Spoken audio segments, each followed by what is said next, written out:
আসসালামু আলাইকুম প্ৰিয় বন্ধুসকল, মই আমিৰ হামজা আৰু আপোনালোকে চাই আছে ট্ৰু নলেজ টিভি। প্ৰিয় বন্ধুসকল, এই ভিডিঅ'ত আমি দুটা ষ্ট্ৰাকচাৰ জানিম। মোৰ এটা বল আছে, মোৰ দুটা কলম আছে, মোৰ তিনিজন বন্ধু আছে, ৰাহুলৰ চাৰিটা বেট আছে। এই কথাবোৰ আপুনি ইংৰাজীত কেনেকৈ ক'ব? অথবা পাষ্ট টেন্সৰ কথা যদি আমি কওঁ যে মোৰ দুজন বন্ধু আছিল, মোৰ চাৰিটা চাইকেল আছিল, মোৰ দেউতাৰ এখন গাড়ী আছিল। এই কথাবোৰ আপুনি ইংৰাজীত কেনেকৈ ক'ব? জানিবৰ কাৰণে আমাৰ ভিডিঅ'টো শেষলৈকে চাওক।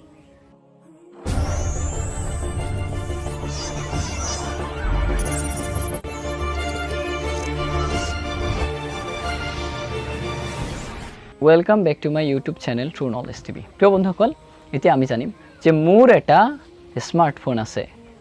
I have a smartphone. I have মানে মোৰ আছে, a smartphone। আপুনি আৰু ক'ব পাৰে মোৰ দুজন বন্ধু আছে। I have two friends. মোৰ দুজন বন্ধু আছে। তাৰ এটা বাইক আছে। He has a bike. He has a bike. He third person singular সেইকাৰণে ইয়াত he have নহ'ব, he has হ'ব। He has a bike. My father has a car. মোৰ দেউতাৰ এখন গাড়ী আছে। She has a black bag. তাইৰ এটা কলা ৰঙৰ বেগ আছে। She has a black bag. এবাৰ আমি জানিম যে মোৰ এটা বস্তু আগত আছিলে, অতীতত মোৰ বস্তুটো আছিলে। যেনে মোৰ এখন বাইচাইকেল আছিল। এই সেন্টেন্সটোক আপুনি ক'ব লাগিব I had a bicycle.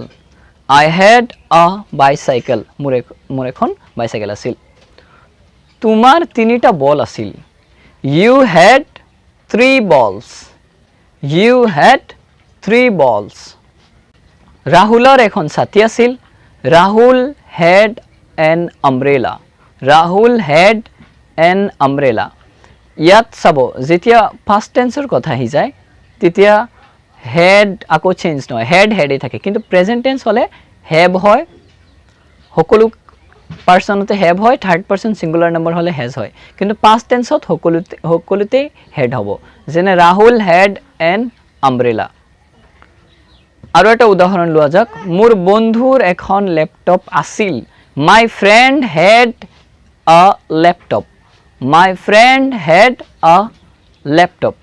মোৰ এখন ৰঙা শ্বাৰ্ট আছিল, আগতে আছিলে। আই হেড এ ৰেড শাৰ্ট। আই হেড আ ৰেড শাৰ্ট। তো প্ৰিয় বন্ধুসকল, আশা কৰিছোঁ আপোনালোকে বুজি পাইছে যে কেনেকৈ বাক্য বনোৱা হয়। আপুনিও দুটামান বাক্য অৱশ্যই কমেণ্ট বক্সত লিখিব যে আপোনাৰ কি আছে।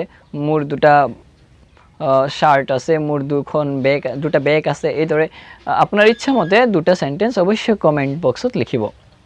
আকৌ নতুন এটা ভিডিঅ'লৈ উপস্থিত হ'ম। আজিৰ কাৰণে বিদায় জনাওঁ। আসসালামু আলাইকুম।